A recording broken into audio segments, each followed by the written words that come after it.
Assalamualaikum warahmatullahi wabarakatuh. Shalom, Om Swastiastu, Namo Buddhaya, salam sejahtera untuk kita semua. Sebelum lanjut ke dalam isi video kali ini, marilah kita panjatkan syukur untuk Tuhan Yang Maha Esa karena berkat dan rahmat-Nya, kita semua dapat berkumpul meskipun secara virtual. Mohon izin untuk memperkenalkan diri. Perkenalkan, nama saya Alexandra Revalina Anastasia Putri, perwakilan SMA Awards 2024 kategori Lomba Cerdas Cermat Pendidikan Berkarakter dari SMA Hang Tuah 4, Surabaya. Di video kali ini, saya diberi kesempatan untuk menjawab total 5 pertanyaan berbentuk esai. Jadi tanpa berlama-lama lagi, yuk masuk ke dalam pembahasan soal yang pertama. Soal yang pertama, pendidikan karakter memiliki manfaat yang sangat penting dalam membentuk generasi yang berkualitas dan memiliki moral yang baik. Apa saja menurut Anda manfaat yang didapat oleh pelajar? Jawaban saya, pendidikan karakter secara singkat adalah upaya membentuk kepribadian yang bermoral dan berintegritas. Manfaatnya sangat besar bagi pelajar. Mereka tidak hanya menjadi lebih disiplin dan bertanggung jawab, tetapi juga tumbuh dengan empati dan kepedulian terhadap sesama. Pendidikan karakter melatih mereka menghadapi tantangan dengan bersikap positif, menghindari perilaku negatif, serta membangun hubungan sosial yang kuat. Selain itu, pendidikan ini juga mendorong kemandirian, membangun etos kerja yang baik, dan mengasah kemampuan kepemimpinan yang akan sangat bermanfaat bagi mereka di masa depan. Sekian jawaban saya untuk nomor 1. Yuk lanjut ke soal nomor 2.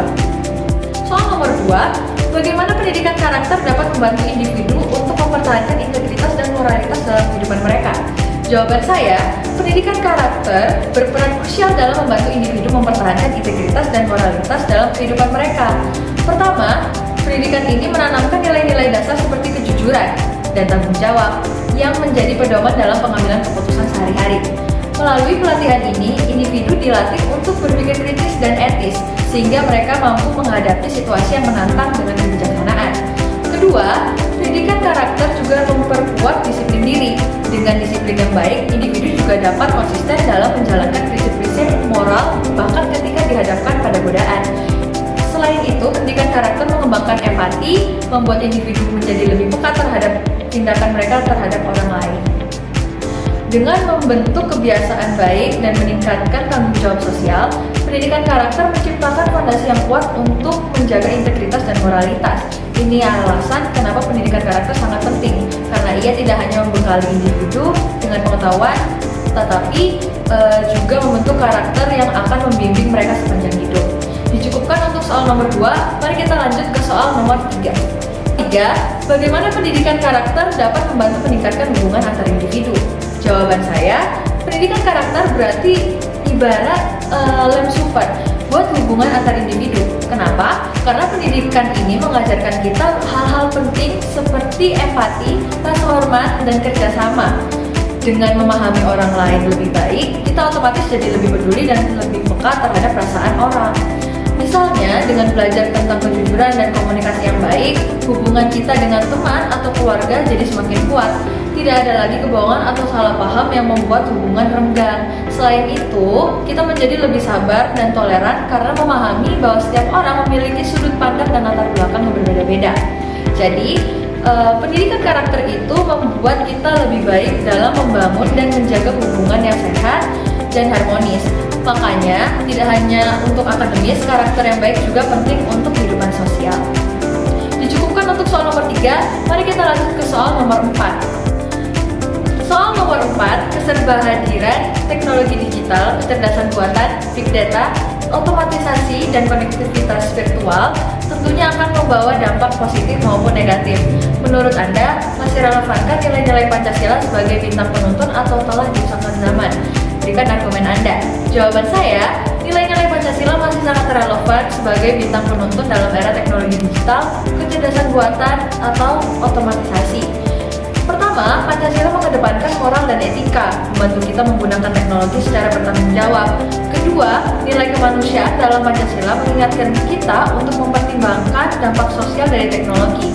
Misalnya saat remaja bermain game online atau menggunakan aplikasi sosial, mereka perlu sadar akan dampak negatif seperti cyberbullying. Selanjutnya, Pancasila memperkuat persatuan, menjaga identitas bangsa di tengah globalisasi. Selain itu, nilai tanggung jawab sosial mendorong kita untuk menghargai privasi dan keamanan data. Terakhir, terakhir, semangat gotong royong dalam Pancasila mendorong inovasi dan kolaborasi untuk memanfaatkan teknologi demi kebaikan bersama.